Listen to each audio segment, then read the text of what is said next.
Wirya Carita mempersembahkan kisah karya S.H. Mitarsya berjudul Sepasang Ular Naga di Satu Sarang.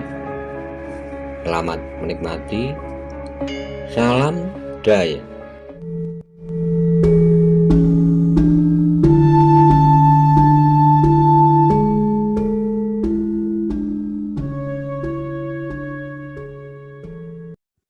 Monggo kula aturi subscribe, like, komen, saha share. Matur nuwun.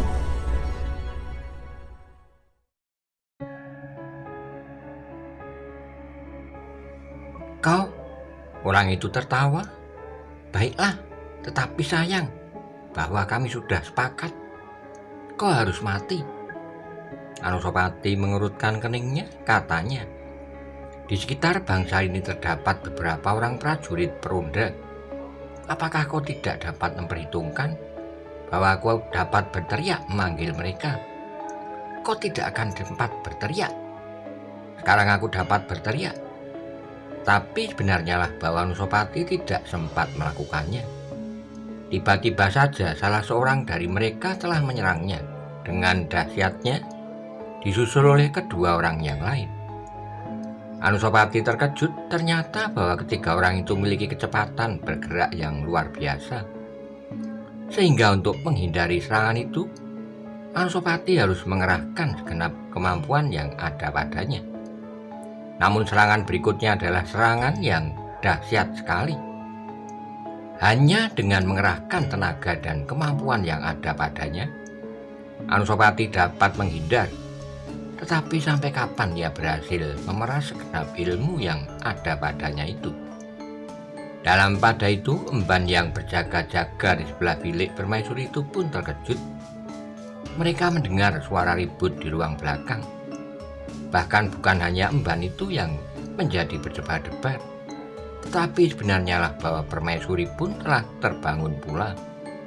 Tapi sebelum ia sempat berteriak, dilihatnya Maeswagni berdiri di depan pintu sambil meletakkan jari telunjuknya di muka bibirnya. Permaisuri itu percaya kepada Maeswagni bahwa kehadirannya tentu akan memberikan perlindungan jika terjadi sesuatu.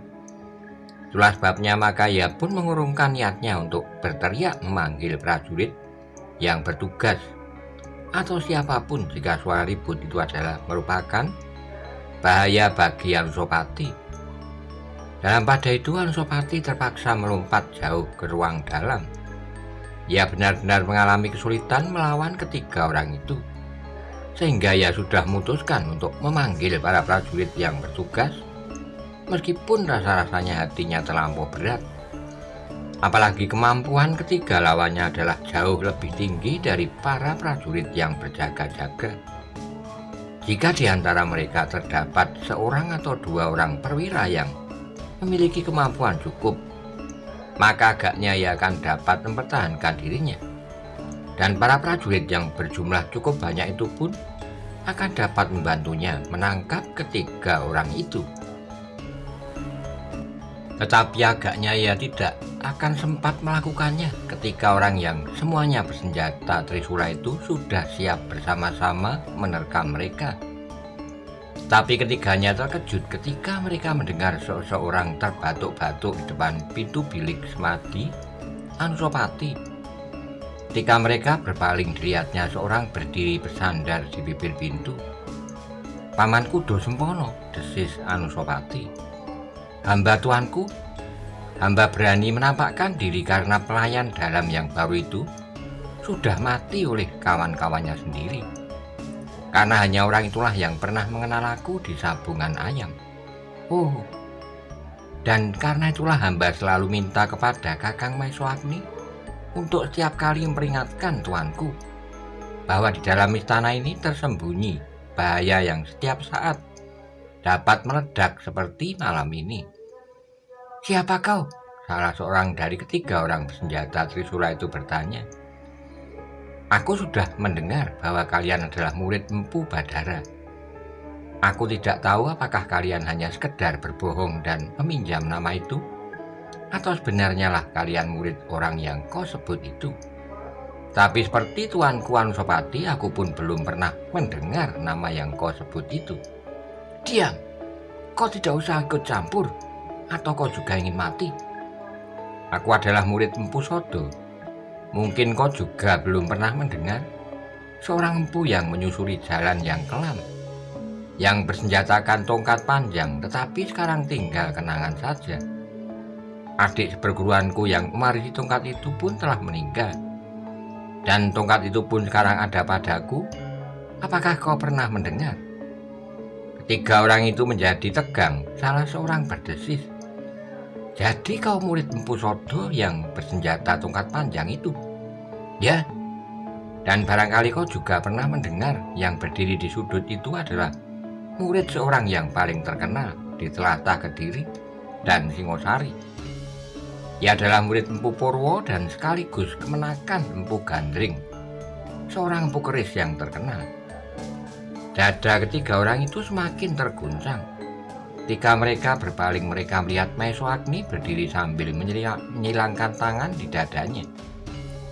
Bukan saja murid Empu Purwo, berkata Kudo Sempono seterusnya. Ia juga murid Empu Sodo dan bahkan memiliki kemampuan dan kedahsyatan ilmu Wong Sarimpat dan Kebu Sindet, jika kalian pernah mendengarnya.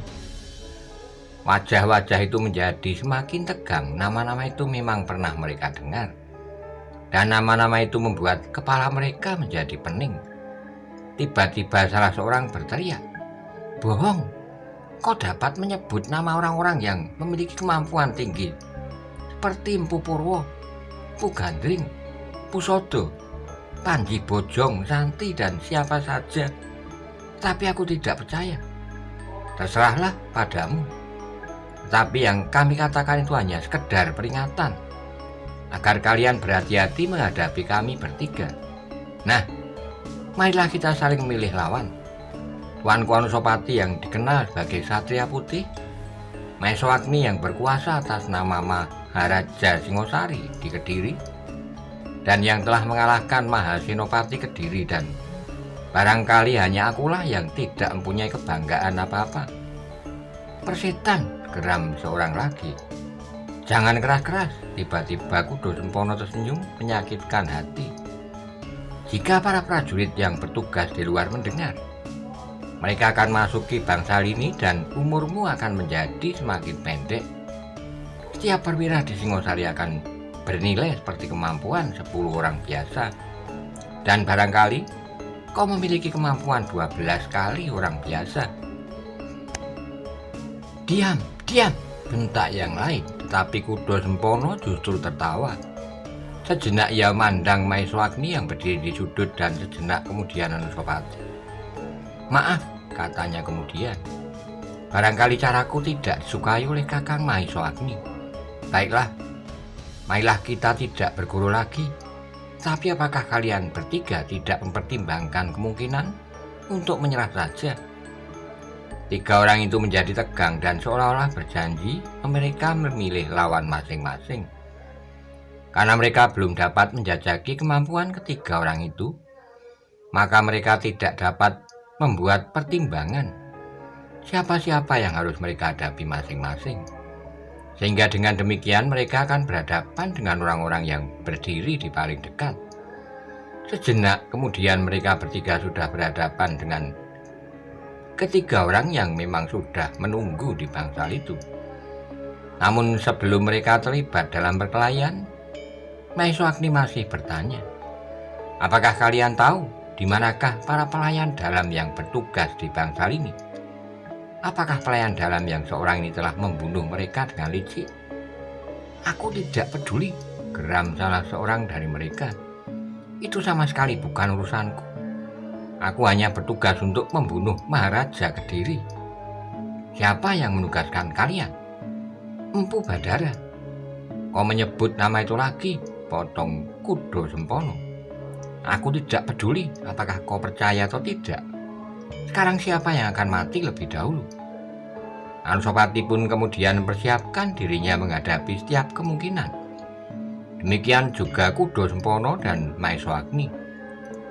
Bahkan Kudo Sempono masih sempat berkata, "Tuanku, sebaiknya tuanku tidak manggil prajurit peronda. Dengan demikian mereka akan membunyikan tengoro dan seisi istana akan terbangun menjadi ribut. Sebaiknya orang-orang ini kita tangkap sendiri dan kita ikat." Persetan, salah seorang dari mereka ternyata tidak sabar lagi. Ia segera melompat menyerang Kudo Sempono dengan segenap kemampuan yang ada padanya. Serangan itu datang bagaikan lidah api yang melompat di langit. Cepat dan dahsyat sekali, tetapi Kudo Sempono memang sudah bersiap menghadapi kemungkinan itu. Sehingga ia pun sempat menghindarkan dirinya, sehingga serangan itu sama sekali tidak menyentuh tubuhnya. Ketika perkelahian itu sudah mulai, maka yang lain pun segera menyerang lawan masing-masing. Yang seorang menyerang Maeswagni, yang lain menyerang Anusapati. Tapi kedua orang itu pun sudah siap menghadapinya. Bahkan Maeswagni masih sempat menghindar sambil bergeser ke ruang belakang. Sehingga dengan demikian maka perkelahian itu pun segera terjadi di tempat yang terpisah. Keributan yang terjadi di dalam bangsal itu telah mencemaskan permaisuri. Bahkan kemudian Ronggowuni pun terbangun pula. Sehingga dengan susah payah permaisuri menahan agar Ronggowuni tidak berlari keluar melihat apa yang sedang terjadi. "Ibunda, mengapa hamba tidak boleh melihat?" bertanya Ronggowuni. "Lalu, apakah yang sedang terjadi?" "Tidak apa-apa, anakku. Jika tidak ada apa-apa, mengapa hamba tidak boleh pergi keluar? Tidurlah, hari masih terlampau malam." Ronggowuni menjadi gelisah. Ia masih mendengar beberapa orang yang agaknya sedang terlibat dalam perkelahian. Karena betapapun juga ia pernah mengalami latihan-latihan di dalam olah kanuragan meskipun masih terlalu sederhana. "Ibunda, hamba akan pergi keluar." "Jangan, Ronggowuni. Ayahanda sedang berlatih bersama Paman Maeswang.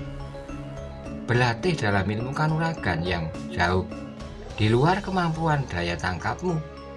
Sehingga karena itu, jika kau melihat kau akan terganggu karenanya." "Hamba akan melihat, Bunda," desak Ronggowuni. "Jangan, Ronggowuni. Jika kau memaksa, ibu akan bersedih karena putranya tidak mau mendengarkan nasihatnya." Ronggowuni menarik napas. Ia ingin sekali menyaksikan perkelahian yang disebut oleh ibunya sebagai latihan itu, tetapi ia tidak berani maksa karena ibunya benar-benar tidak mengizinkannya. Namun pada itu hati bundanya pun dicekam oleh kecemasan. Ia tidak tahu apakah yang sebenarnya telah terjadi. Ia tidak tahu apakah Anusapati sedang di dalam bahaya yang sebenarnya atau masih ada kemungkinan yang lain. Tapi kehadiran Maeswagni di bangsal itu membuat hati permaisuri itu agak tenang. Karena ia tahu bahwa Maeswagni adalah pelindung Anusapati sejak kecilnya dan memiliki kemampuan yang hampir tidak ada duanya. Pada itu perkelahian itu pun terjadi semakin sengit. Tetapi malanglah bagi mereka yang memilih Maeswagni dan Kudo Sempono sebagai lawannya, karena dalam waktu yang singkat mereka telah kehilangan setiap kesempatan untuk melakukan perlawanan dan bahkan untuk melarikan diri sekalipun. Karena itu maka betapapun mereka mengerahkan segenap kemampuannya, namun sebenarnya lah bahwa mereka tidak berdaya berbuat sesuatu. Meskipun Maeswagni dan Kudo Sempono bertempur tidak dengan sepenuh tenaga, namun mereka segera berhasil mendesak lawannya dan bahkan kemudian tidak memberi mereka kesempatan berbuat sesuatu meskipun mereka sudah menggenggam senjata di tangan. Pada itu Anusapati pun ternyata memiliki kelebihan dari lawannya. Meskipun tidak secepat Maeswagni dan Kudo Sempono, namun ia pun segera berhasil menguasai lawannya. Ketika lawannya kemudian menarik trisula di lambungnya, maka Anusapati pun menarik kerisnya karena ternyata ia tidak dapat melawan trisula itu dengan tangannya, seperti yang dilakukan oleh Maeswagni dan Kudo Sempono. Namun agaknya malang bagi lawannya, justru karena lawannya bersenjata dan bertempur memeras genap tenaganya. Maka Anusapati pun harus mengimbanginya. Ketika lawannya menyerang dengan dahsyatnya dengan menjulurkan senjatanya, maka Anusapati pun menghindar. Ia merendahkan dirinya sedikit dengan menjulurkan kerisnya pula. Trisula lawannya itu menyambar papan dinding yang membatasi ruangan itu dengan bilik Anusapati. Terdengar suara gemeretak, namun ujung trisula itu seakan-akan menghunjam pada dinding itu. Sebelum orang itu sempat menarik trisulanya, maka keris Anusapati yang terjulur itu sudah menghunjam di lambungnya. Terdengar orang itu mengeluh pendek, kemudian orang itu pun perlahan-lahan jatuh tertelungkup, hampir menimpa Anusapati yang segera berkisar ke samping. Dua orang temannya yang lain pun sama sekali tidak berdaya melawan Maesawagni dan Kuda Sempono. Mereka yang juga bersenjata trisula itu sama sekali tidak berhasil mempergunakan senjatanya. Tiap kali rasa-rasanya mereka kehilangan kesempatan untuk berbuat sesuatu, karena lawannya yang selalu mendesaknya ke sudut. Pada saatnya, maka senjata-senjata di tangan kedua orang itu benar-benar tidak berdaya. Tanpa banyak dapat berbuat, maka senjata pun terlepas dari tangan masing-masing. Sehingga dalam sekejap, maka pukulan Maesawagni dan Kuda Sempono benar-benar telah melumpuhkan mereka. Namun dengan demikian agaknya trisula yang menghantam dinding itu telah menimbulkan suara yang keras. Dinding yang berderak itu telah terdengar oleh orang-orang yang berada di luar. Namun mereka tidak segera berani masuk karena mereka tidak mendengar Anusapati memanggilnya atau pelayan dalam yang diutus. Namun demikian mereka telah mendekati pintu butulan yang setiap saat dengan mudah akan menerobos masuk jika terjadi sesuatu. Tidak ada apa-apa, terdengar suara Anusapati dari dalam. Ronggowuni telah memukul dinding. Kata-kata Anusapati itu telah menenangkan para prajurit di luar. Meskipun mereka masih tetap curiga, sehingga dengan demikian maka mereka pun masih tetap berkumpul di muka pintu. Baru sejenak kemudian pintu pun terbuka. Anusapati sendirilah yang berdiri di muka pintu sambil tersenyum. Seorang perwira bertugas di regol depan menarik napas dalam-dalam, katanya, "Syukurlah tuanku bahwa tidak ada sesuatu di bangsal ini. Hamba sudah cemas sekali mendengar suara yang agaknya terlalu ribut di dalam. Mengapa? Hamba teringat saat-saat tuanku Sri Rajasa yang telah terbunuh dengan curang tanpa diketahui oleh para penjaga." Anusapati tertawa, katanya, "Masuklah." Perwira itu termangu-mangu. "Masuklah." Perwira itu mandang kawannya yang berdiri di belakangnya. "Marilah." Perwira itu pun kemudian melangkah masuk diikuti oleh beberapa orang prajurit yang lain. Namun perwira itu terkejut ketika ia melihat seorang yang terselungkup dengan darah yang mengalir dari lambungnya membasahi lantai. "Tuanku." Anusapati tersenyum. Perwira itu menjadi gemetar, ternyata bahwa hal yang dicemaskan itu telah terjadi. "Lihatlah ke ruang sebelah, ruang belakang dari bangsal ini." Perwira itu menjadi semakin berdebar-debar diikuti oleh para prajurit. Mereka pun masuk ke ruang belakang. Dilihatnya Maesawagni berdiri di sudut ruangan itu. Di sebelahnya dua orang yang telah diikat tangannya berdiri bersandar di dinding. "Oh," perwira itu berdesis, "apakah yang telah terjadi, tuanku?" "Seperti yang kau lihat, 3 orang berhasil masuki bangsal ini. Dan jika kau lihat orang mati di sudut itu, ia adalah seorang pelayan dalam. Kami sedang mencari pelayan dalam yang lain yang ternyata kami temukan dia pingsan di bilik pelayanan. Dan 3 orang yang tidak dikenal ini hampir saja merampas nyawaku, seperti yang pernah terjadi atas ayahanda Sri Rajasa." Perwira itu menjadi semakin gemetar. Ia merasa bersalah bahwa para prajurit yang berjaga-jaga sama sekali tidak melihat orang-orang itu menyusup masuk ke dalam bangsal. Mereka tidak melihat apakah ketiganya merusak dinding, atap, atau dengan cara lain. Tetapi agaknya seorang pelayan dalam telah menjadi kaki tangan mereka yang berhasil menyusup di bangsal ini. Sudahlah, berkata Anusapati, jangan membuat seisi tanah ini menjadi kacau. Karena itulah, maka aku tidak memberikan tanda apapun agar tidak dibunyikan tanda bahaya. Kehadiran Paman Damaiswagni telah menyelamatkan aku. Anusapati berhenti sejenak sambil mandang pintu bilik penyepen yang ditutup. Di dalam bilik itu Kudo Sempono yang tidak banyak dikenal oleh para prajurit sedang memanjat naik, kemudian dengan hati-hati ia memperbaiki atap yang dibukanya saat ia masuk meskipun tidak sempurna. Namun atap itu sudah nampak tertutup kembali.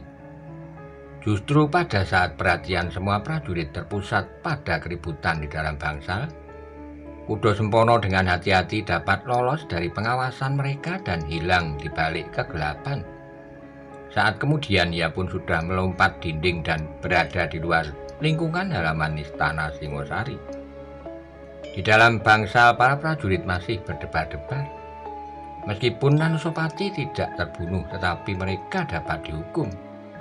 Karena mereka jelas bersalah, bangsal Maharaja Singosari yang dijaga ketat ternyata masih dapat disusupi oleh orang-orang tidak dikenal. Tapi ternyata bukan pasukan pengawal saja yang akan menjadi sasaran kesalahan itu.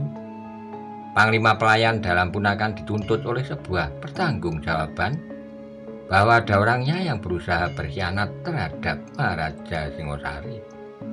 Sekarang, berkata Anusapati, jangan berada semuanya di dalam bangsal ini. Kalian akan kehilangan kewaspadaan lagi.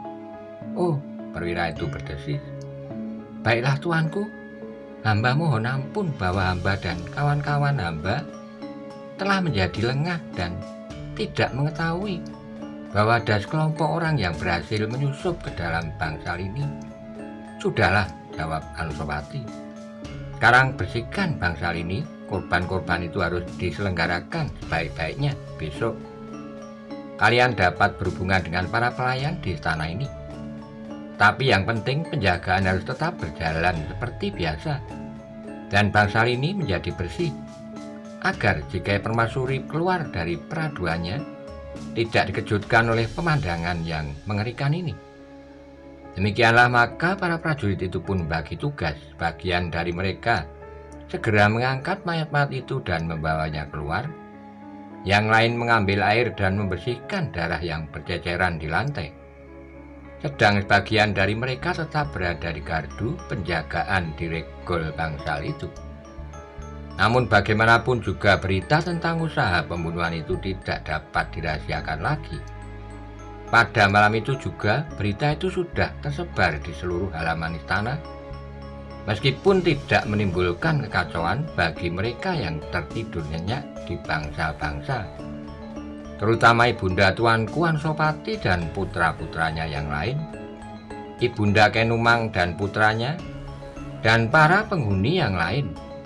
Namun para prajurit dan pengawal yang lain pun bagaikan dipanggang di atas bara. Tiap petugas di halaman istana merasa bersalah seperti pada saat Sri Rajasa terbunuh. Dahulu Tuanku Anusapati masih bersabar dan memaafkan kesalahan para petugas. Tetapi kini persoalannya menyangkut dirinya. Meskipun ia masih sempat mengelak dan bahkan membunuh orang-orang yang berusaha membunuhnya, berkata salah seorang prajurit. Yang lain mengerutkan keningnya, lalu jawabnya, ya, tentu persoalannya akan berbeda. Justru Tuanku Anusapati masih terlambat jika ia tidak menjatuhkan hukuman, terutama yang kepada bertugas di bangsalnya itu, maka para penjaga berikutnya akan menjadi lengah pula. Kawannya mengangguk-anggukkan kepalanya, lalu katanya, tentu orang-orang itu adalah orang-orang yang luar biasa, sehingga mereka mampu menghindarkan diri dari pengawasan para petugas di bangsal itu dan para pelayan di dalam bangsa. Tetapi Tuanku Anusapati memang orang luar biasa. Ia berhasil mengalahkan ketiga orang itu. Dan yang paling mengherankan, Tuanku Maeswagni sudah berada di bangsal itu. Tentu Tuanku Maeswagni pula lah yang membunuh orang-orang yang berusaha membinasakan Tuanku Anusapati itu. Memang aneh, tetapi daya tangkap Tuanku Maeswagni atas peristiwa-peristiwa yang sedang terjadi dan bakal terjadi memang tajam sekali. Ya berhenti jenak, dan tentu ada hubungannya pula mengapa dua orang kepercayaan Tuanku Anusapati beberapa saat yang lampau berada di bangsal itu. Agaknya saat itu memang sudah ada tanda-tanda pengkhianatan yang akan terjadi. Meskipun alasannya berbeda, tapi selama kedua pelayan dalam kepercayaan itu ada di bangsal, tidak pernah terjadi sesuatu, sehingga akhirnya keduanya tidak lagi diperintahkan untuk berada di dalam bangsal setiap malam. Ya, tentu bukan karena Tuanku Anusapati sedang sakit saat itu. Kedua prajurit itu pun kemudian terdiam. Mereka berusaha membayangkan apa yang telah terjadi di dalam bangsal itu dan mengapa Maeswagni tiba-tiba saja sudah berada di sana. Tapi pada umumnya pertanyaan yang demikian itu menghinggapi setiap petugas. Tapi hampir setiap orang di dalam istana itu pun menjawabnya sendiri. Maeswagni memang manusia luar biasa. Agaknya ia dapat melihat dan mengerti apa yang terjadi di dalam istana ini. Atau barangkali ia memang setiap malam nganglang mengelilingi istana dan terutama bangsal kemenakannya yang sangat dikasihinya itu. Demikianlah maka bangsal Anusapati itu pun menjadi bersih. Bekas darah telah terhapus dan para pelayan dalam yang pingsan telah sadar. Namun dalam pada itu betapa terkejut Maeswagni dan Anusapati ketika mereka melihat kedua tawanannya yang diharapkan dapat memberikan keterangan tentang usaha pembunuhan itu telah mati di sudut bilik pelayanan, di mana keduanya ditempatkan. Dengan wajah yang tegang, Maeswagni mendekati keduanya sambil berkata, "Tuanku, keduanya agaknya sudah meninggal." Anusapati terkejut dengan tergesa-gesa ia mendekati keduanya yang sudah membeku di sudut bilik itu.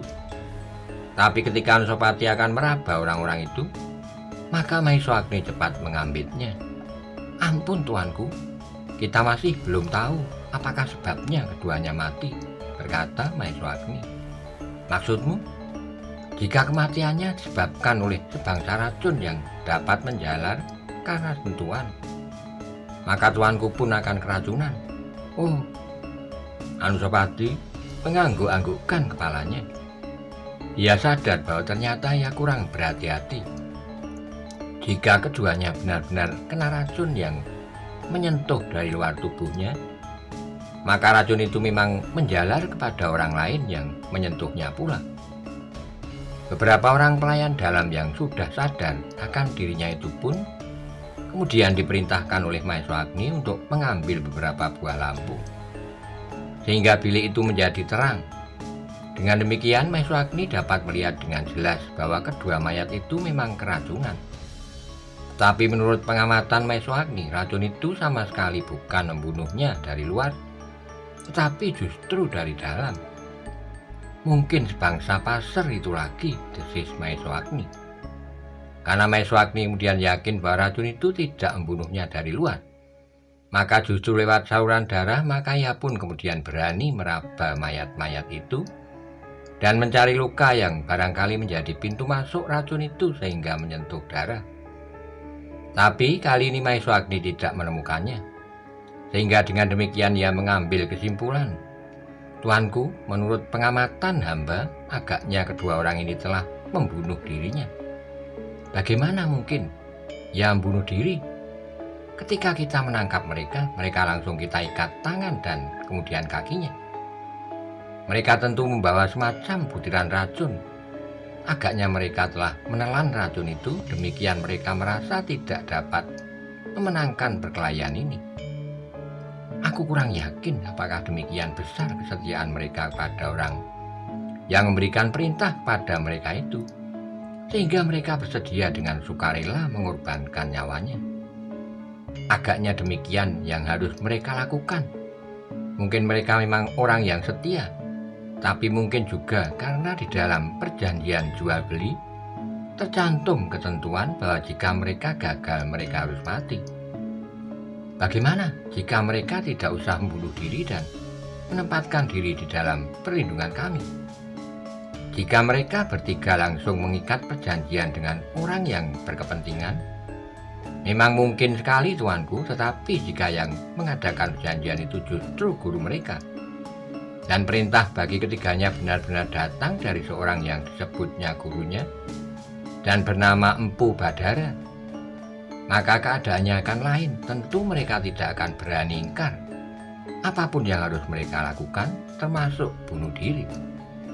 Anusapati menarik napas dalam-dalam, dan Maeswagni berkata selanjutnya, sebab bagi seorang murid, kata-kata gurunya adalah perintah yang tidak dapat dibantah lagi, termasuk mati, karena jika perintah itu tidak dijalankan, mungkin mereka akan mengalami bencana yang lebih dahsyat daripada mati. Misalnya, cacat seumur hidup atau siksaan badaniah yang tidak tertanggungan. Dan masih banyak lagi yang akan dapat terjadi. Anusapati mengangguk-anggukkan kepalanya, katanya, mungkin sekali, dan ketiga orang itu terlebih takut kepada gurunya daripada kepada mati. Dan karena itulah maka mereka telah memilih mati. Dengan demikian maka sekali lagi Singosari dihadapkan pada suatu persoalan yang rumit. Berapa kali Singosari kehilangan orang-orang yang mereka anggap penting sebagai sumber keterangan. Para perwira yang telah memberontak itu mati oleh pasar-pasar beracun. Kemudian kini orang-orang yang sudah berhasil ditangkap itu telah membunuh diri dengan menelan racun pula. Demikianlah di pagi harinya Singosari telah digemparkan oleh peristiwa malam itu.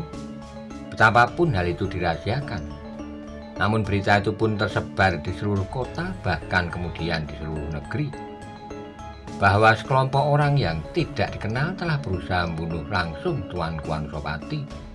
Setelah beberapa saat yang lampau, kelompok prajurit mencoba berkhianat pula terhadap pemerintahannya. Dengan demikian maka Anusapati mulai menjadi cemas bahwa dendam yang ada di antara keluarganya menjadi semakin besar, meskipun tidak ada bukti-bukti yang dapat disebutkannya. Namun dugaannya kuat bahwa yang telah menggerakkan semua kekacauan itu adalah keluarga sendiri.